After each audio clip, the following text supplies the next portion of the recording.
Chapter 55 of Pride and Prejudice. A few days after this visit, Mr. Bingley called again, and alone. His friend had left him that morning for London, but was to return home in 10 days' time. He sat with them above an hour, and was in remarkably good spirits. Mrs. Bennet invited him to dine with them, but, with many expressions of concern, he confessed himself engaged elsewhere. "Next time you call," said she, "I hope we shall be more lucky." He should be particularly happy at any time, etc., etc., and if she would give him leave, would take an early opportunity of waiting on them. "Can you come tomorrow?" Yes, he had no engagement at all for tomorrow, and her invitation was accepted with alacrity. He came, and in such very good time that the ladies were none of them dressed. In ran Mrs. Bennet to her daughter's room, in her dressing gown, and with her hair half finished, crying out, "My dear Jane, make haste and hurry down. He is come. Mr. Bingley is come. He is indeed. Make haste, make haste. Here, Sarah, come to Miss Bennet this moment and help her on with her gown. Never mind Lizzie's hair." "We will be down as soon as we can," said Jane, "but I dare say Kitty is forwarder than either of us, for she went upstairs half an hour ago." "Oh, hang Kitty! What is she to do with it? Come, be quick. Where is your sash, my dear?" But when her mother was gone, Jane would not be prevailed on to go down without one of her sisters. The same anxiety to get them by themselves was visible again in the evening. After tea, Mr. Bennet retired to the library, as was his custom, and Mary went upstairs to her instrument. 2 obstacles of the 5 being thus removed, Mrs. Bennet sat looking and winking at Elizabeth and Catherine for a considerable time. Catherine is Kitty, don't forget. Elizabeth would not observe her, and when at last Kitty did, she very innocently asked, "What is the matter, mamma? What do you keep winking at me for? What am I to do?" "Nothing, child, nothing. I did not wink at you." She then sat still for 5 minutes longer, but, unable to waste such a precious occasion, she suddenly got up, saying to Kitty, "Come here, my love. I want to speak with you," took her out of the room. Jane instantly gave a look at Elizabeth, which spoke her distress at such premeditation, and her entreaty that she would not give in to it. In a few minutes, Mrs. Bennet half opened the door and called out, "Lizzie, my dear, I want to speak with you." Elizabeth was forced to go. "We may as well leave them by themselves, you know," said her mother as soon as she was in the hall. "Kitty and I are going upstairs to sit in my dressing room." Elizabeth made no attempt to reason with her mother, but remained quietly in the hall till she and Kitty were out of sight, then returned to the drawing room. Mrs. Bennet's schemes for this day were ineffectual. Bingley was everything that was charming, except the professed lover of her daughter. His ease and cheerfulness rendered him a most agreeable addition to their evening party, and he bore with the ill-judged officiousness of the mother, and heard all her silly remarks with a forbearance and command of countenance particularly grateful to the daughter. He scarcely needed an invitation to stay supper, and before he went away, an engagement was formed, chiefly through his own and Mrs. Bennet's means, for his coming the next morning to shoot with her husband. After this day, Jane said no more of her indifference. Not a word passed between the sisters concerning Bingley, but Elizabeth went to bed in the happy belief that all must be speedily concluded, unless Mr. Darcy returned within the stated time. Seriously, however, she felt tolerably persuaded that all this must have taken place with that gentleman's concurrence. Bingley was punctual to his appointment, and he and Mr. Bennet spent the morning together, as had been agreed on. The latter was much more agreeable than his companion expected.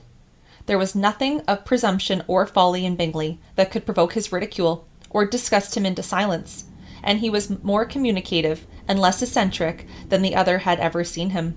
Bingley, of course, returned with him to dinner, and in the evening Mrs. Bennet's invitation was again at work to get everybody away from him and her daughter. Elizabeth, who had a letter to write, went into the breakfast room for that purpose soon after tea, for as the others were all going to sit down to cards, she could not be wanted to counteract her mother's schemes. But on returning to the drawing-room when her letter was finished, she saw, to her infinite surprise, that there was reason to fear that her mother had been too ingenious for her.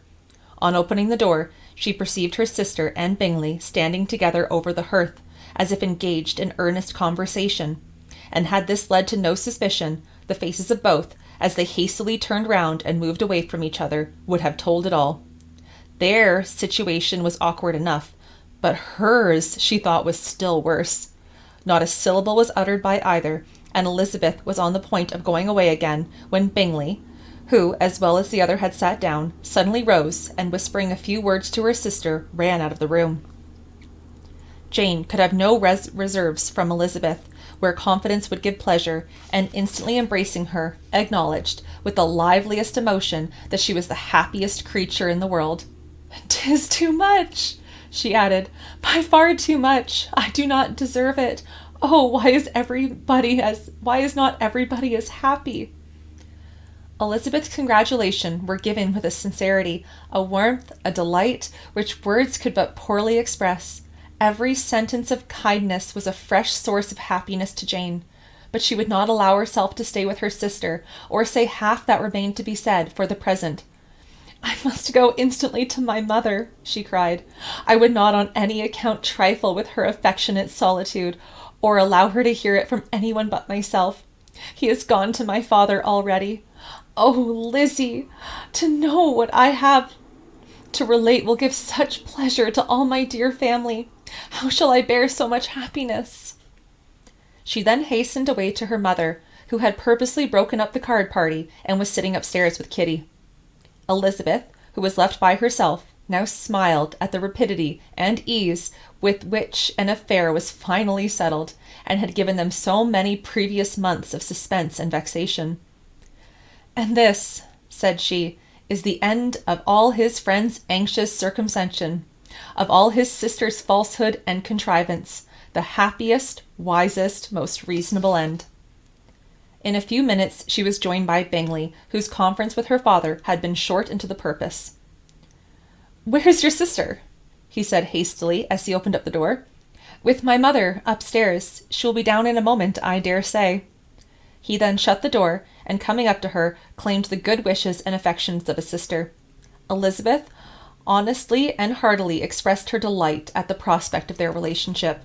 They shook hands with great cordiality, and then, till her sister came down, she had to listen to all he had to say of his own happiness, and of Jane's perfections, and in spite of being a lover, Elizabeth really believed all his expectations of felicity to be rationally founded, because they had for basis the excellent understanding and super-excellent disposition of Jane, and a general similarity of feeling and taste between her and himself. It was an evening of no common delight to them all. The satisfaction of Miss Bennet's mind gave a glow of such sweet animation to her face as made her look handsomer than ever. Kitty simpered and smiled, and hoped her turn was coming soon. Mrs. Bennet could not give her consent, or speak her approbation in terms warm enough to satisfy her feelings, though she talked to Bingley of nothing else for half an hour, and when Mr. Bennet joined them at supper, his voice and manner plainly showed how really happy he was. Not a word, however, passed his lips in allusion to it, till their visitor took his leave for the night, but as soon as he was gone, he turned to his daughter and said, "Jane, I congratulate you. You will be a very happy woman." Jane went to him instantly, kissed him, and thanked him for his goodness. "You are a good girl," he replied, "and I have a great pleasure in thinking you will be so happily settled. I have not a doubt of your doing very well together. Your tempers are by no means unlike. You are each of you so complying that nothing will ever be resolved on, so easy that every servant will cheat you, and so generous that you will always exceed your income." "I hope not so. Imprudence or thoughtlessness in money matters would be unpardonable in me." "Exceed their income! My dear Mr. Bennet," cried his wife, "what are you talking of? Why, he has 4,000 or 5,000 a year, and very likely more." Then addressing her daughter, "Oh, my dear, dear Jane, I am so happy. I am sure I shan't get a week of sleep all night. I knew how it would be. I always said it must be so at last. I was sure you could not be so beautiful for nothing. I remember as soon as I ever saw him, when he first came into Hertfordshire last year, I thought how likely it was that you should come together. Oh, he is the handsomest young man that was ever seen." Wickham, Lydia were all forgotten. Jane was beyond competition her favourite child. At that moment she cared for no other. Her younger sisters soon began to make interest with her for objects of happiness which she might in future be able to dispense. Mary petitioned for the use of the library at Netherfield, and Kitty begged very hard for a few balls there every winter.